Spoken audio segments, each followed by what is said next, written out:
What's up, guys? I am back here with another Blizzard Bluff update. The last one, we didn't see all this at all.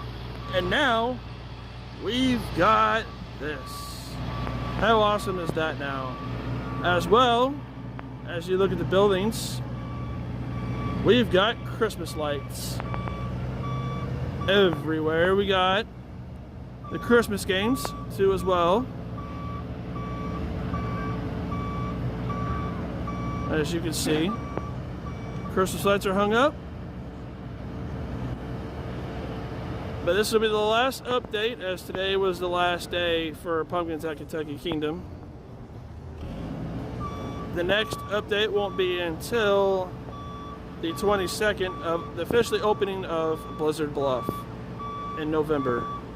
But guys, it's getting ready. Let's go!